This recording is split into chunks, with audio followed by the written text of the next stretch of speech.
Hello guys, अगर आप लोगों को मेरे वीडियोस पसंद आ रहे तो प्लीज मेरे चैनल को सब्सक्राइब कर दीजिए। और सुप्रीम स्वॉर्ड वॉरियर के पिछले एपिसोड के एंड में हमने देखा था कि वो सारे फिनिक्स लोगों को मूवी वन की आइडेंटिटी के बारे में पता चलता है और वो सारे लोग घुटने पर आकर बोल रहे होते हैं कि हमें माफ कर दो। तभी बूढ़ा बोल रहा था कि इन सभी को माफ कर दो और मुझे पनिश करो। अब हम प्रेजेंट में आते तब मूवी वन उस बूढ़ा से कहता है कि प्लीज आप पहले खड़े हो जाइए, मैं तुझे कोई भी पनिशमेंट देने वाला नहीं हूँ।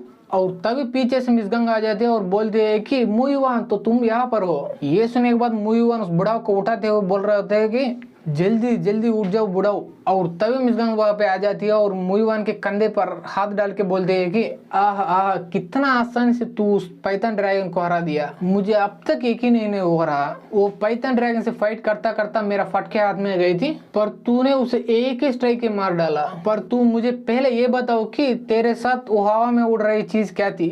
क्या वो तेरा मार्शल स्पिरिट था? ये सुनने के बाद मूवीवान बोलता है कि इसमें मेरे तारीफ करने की कोई भी जरूरत नहीं, क्योंकि वो सारी पावर जियान जुआन की ही था, जो कि उस टियान तलवार में छुपा हुआ था और उसी पावर ने उस पाइथन ड्रैगन को मार डाला, मैं नहीं। ये सुनने के बाद वो बूढ़ा सोचने लगता है कि क्या हमारा लार्ड जियान जुआन अपने आइडेंटिटी को छुपा रहा है इस लड़की से?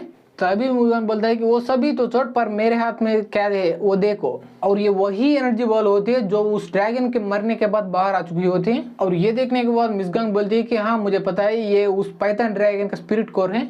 तभी मूवीवान बोलता है कि हाँ तुमने सही पहचाना, ये वो 100 साल पुरानी पाइथन ड्रैगन की स्पिरिट कोर ही है और ये तेरी कल्टिवेशन इंप्रूव करने में काम आएगी, तो ये लो। और ये बोल के मूवीवान स्पिरिट कोर को उस मिसगांग के हाथ में रख देता है। तभी उसे देखने के बाद मिसगांग बोलती है कि पर वो पाइथन ड्रैगन को तुमने ही मारा था, तो इसीलिए स्पिरिट को राइटफुली तुम्हें ही बिलोंग करती है। ये सुनने के बाद मूवीवान बोलता है कि तुम सही हो, पर उस तलवार तक पहुंचने के लिए और उसे बाहर निकालने के लिए कुछ ज्यादा ही समय लग चुका था और वो सारे समय तुमने ही मुझे दिया था वो पाइथन ड्रैगन को रोक कर, तो इसीलिए तुम्हें ही वो स्पिरिट कोर मिलना चाहिए। और वही नहीं, उसी समय पे ही मैं ये सिग्मोर सीड को ढूंढ लिया और मेरे साथ ले आया और ये लो। और ये बोल के वो मिसगांग को सिग्मोर सीड दे देता है और उसके बाद बोलता है कि हमारा इस आइलैंड पर आने का मेन पर्पस यही था और ये सीड मिलने के बाद तुम्हारा बाइट जरूर ठीक हो जाएगा। और ये सारी बात सुनने के बाद मिसगांग मुस्कुराने लगती है और तभी पीछे से रेडिएट आ जाते हैं और मूवीवान को पकड़ कर बोलती है कि आपका प्रॉमिस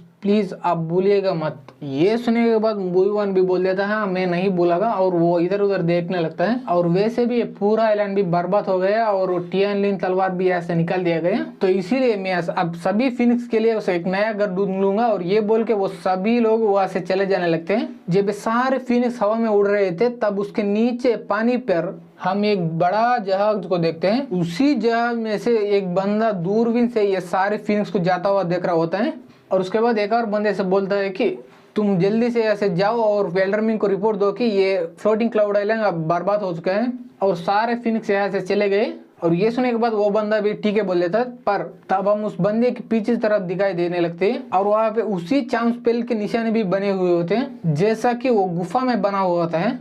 और तभी यहाँ पे सीन शिफ्ट होता है सिटी हॉल के अंदर और वहाँ पर सिटी लॉर्ड बेड पर बैठा हुआ कासरा होता है और उसे देखने के बाद क्वीन बोलते हैं कि क्या तुम ठीक हो? और ये पूछने के बाद क्वीन सोचने लगती है कि वो मूवीवान और मिसगांग दोनों यहाँ से गया हुआ 10 दिन हो गए पर अभी तक वो लोग वापस नहीं आए हैं, क्या उन्हें कुछ हुआ है क्या? पर तभी बाहर से आवाज आती है ऊपर ऊपर देखो वहां पर लाल पक्षी उड़ रहे हैं। ये सारी बात सुनने के बाद क्वीन बाहर आकर उन गार्ड से बोलते हैं कि ये क्या हो रहा है बाहर। ये सुनने के बाद उनमें से एक गार्ड बोलता है कि यहाँ पर कुछ लाल पक्षी आकर गए हैं। तभी मिसगंग वहाँ पे आ जाती है और बोलते हैं कि मैं फाइनली वापस आ चुकी हूँ। और उसे देखने के बाद वहाँ पे गार्ड्स झुक कर सलाम करने लगते हैं और क्वीन बोलती है कि तो तुम फाइनली वापस आ गए हो, पर मूवीवान के बारे में क्या, वो वापस नहीं आया क्या? ये सुनने के बाद मिसगांग बोलती है कि तुम्हें उसका चिंता करने की कोई भी जरूरत नहीं है क्योंकि वो जल्दी ही वापस आ जाएगा। तभी यहाँ पे शीश उठता है लियान युआन माउंटेन की तरफ और उसी माउंटेन की एक चोटी पर मूवीवान और सारे फिनिक्स आकर बात कर रहे होते। तब मूवीवान बोल रहा होता है कि मेरे लिए तुम उस फ्लोटिंग क्लाउड आइलैंड को 100 सालों से प्रोटेक्ट करते हुए आ रहे हो, तुम सारे फिनिक्स हवा में फ्रीली उड़ने वाले पक्षी हो, फिर भी मेरे बात मानकर तुम उस आइलैंड को प्रोटेक्ट करते रहे इन सारे साल, पर अभी से इसी सेकंड से तुम सारे लोग फ्री हो।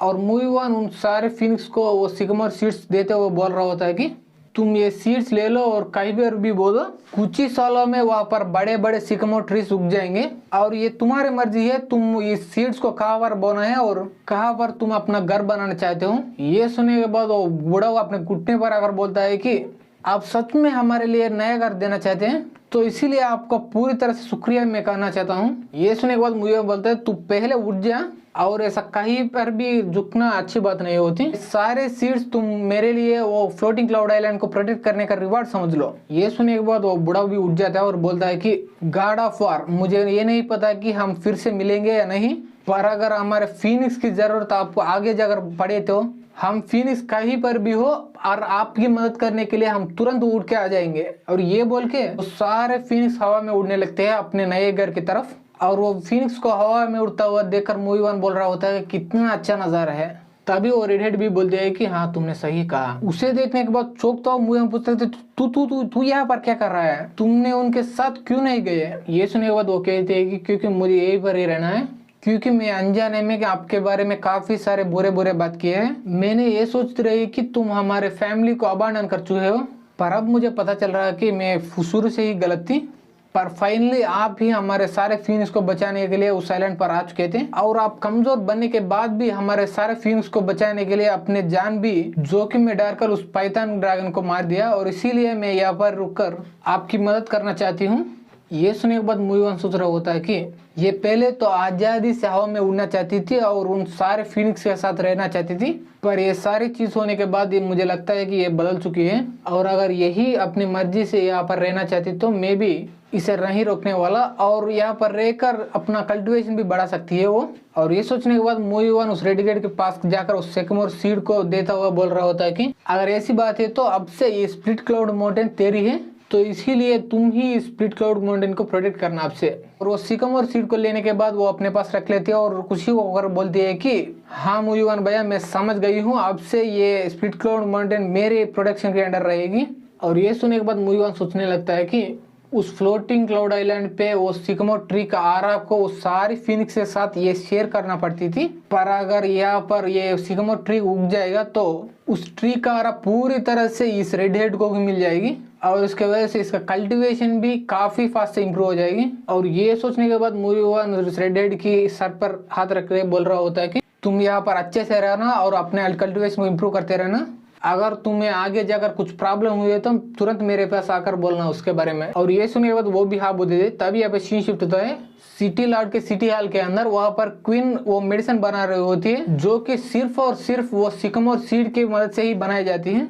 और वो कम्प्लीटली बनाने के बाद वो सिटी लॉर्ड के पास जाकर बोलती है कि मैं तुझे पहले एक चेतावनी देना चाहती हूँ, ये मेडिसिन मैं पहली बार बना रही हूँ, और वो भी मेरे अपने खुद की रेसिपी से नहीं बल्कि मेरे मास्टर की रेसिपी से। ये मेडिसिन पर मुझे थोड़ा बहुत तो भरोसा है, पर तेरा फिजिकल कंडीशन को देखकर मुझे ऐसा लग रहा है कि तेरा सर्वाइव करने के चांसेस कुछ ज्यादा नहीं है, तो इसीलिए ये मेडिसिन लेने से पहले ही तुम एक और दो बार सोच लो। ये सुनने के बाद मिस गंग बोलती है कि ब्रदर क्या तुझे कल्टिवेट करना इतना पसंद है, इस वजह से तुम अपने जान भी जोखिम में डाल रहे हो। ये सुनने के बाद वो सिटी लॉर्ड बोलता है कि सिस्टर तुझे पता है कि मेरे बचपन का ड्रीम है मैं एक अच्छा कल्टिवेटर बनूं, और अब मेरे पास एक चांस है वो ड्रीम को सच में बदलने का।